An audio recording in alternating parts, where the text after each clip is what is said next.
Hello Sandburg Eagles and welcome back to the Voice of Sandburg. I'm your host Jane Chan with Michael Ransford. And we're here with Mrs. Schultz from the College and Career Center, here to give you the latest news on FAFSA. This is our second episode in our two-part series for seniors. And if you haven't already, check out our first video on the Common App. Now, let's debrief over FAFSA and how it applies to you. So I'll start off, Ms. Schultz. For students, especially seniors, how would you explain what the FAFSA is and the deadlines and timelines of it? Yeah, so for seniors, the FAFSA stands for Free Application for Federal Student Aid. So I always say 5,000 bonus points for anybody that can remember that acronym. But basically it's an online form that seniors need to fill out to graduate.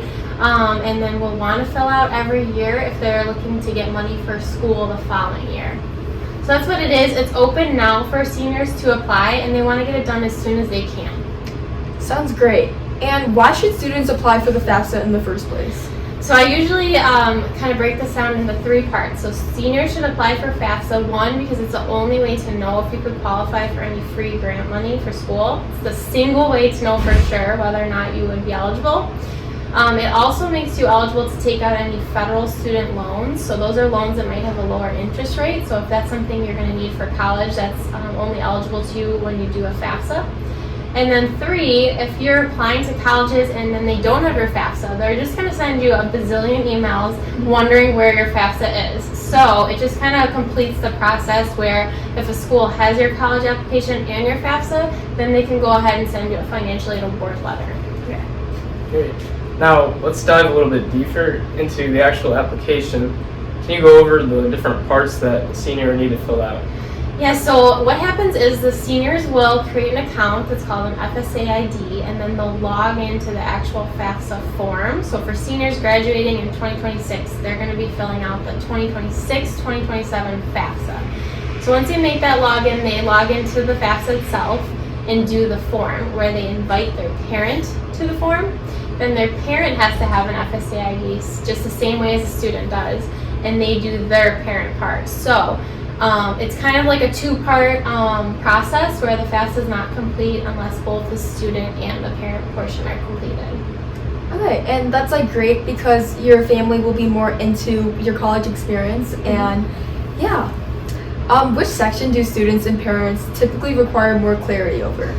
Yeah, so I would say in the last couple of years, the FAFSA Simplification Act has gone through, so it's made it easier for students and families to complete FAFSA. So it really shouldn't take more than about a half hour of your time, tops, because of the process that has been in place the last couple of years, where any tax information is transferred over from the IRS website, so you don't have to go ahead and guess figures and numbers. So that's kind of been easier. So anybody who's done the FAFSA in the last 5 to 10 years understands how hard it was before, but you guys have it easy.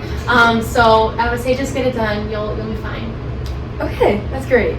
Sounds good. So how can seniors use our school staff, teachers, and the College and Career Center to help with the FAFSA process? Yeah, so our staff have all been through it to an extent, right? We're aware of what it is, and we're here to help you, especially myself and the counselors. So during your second hour intervention, your lunch hour, juniors and seniors get a full hour lunch. Please just come over and see me if you have questions.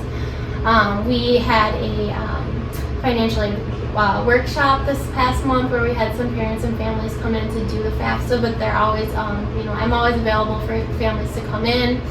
Schedule an appointment with me. Students, my door is always open for you. You can come in. I usually call it FAFSA Fridays just because you guys like a catchy word. However, it doesn't have to be Friday. You can come down for FAFSA help whenever you need it. Well, thank you, Ms. Schultz. And before we wrap up, what's one piece of advice you would give to every high schooler considering doing the FAFSA? So I would say my best advice is to get it done and get it done soon, because if you do the hard work now, your second semester self will really thank you. Sounds great. Thank you, Ms. Schultz, for speaking to us today about this topic, and we'll see you next time. Thank you.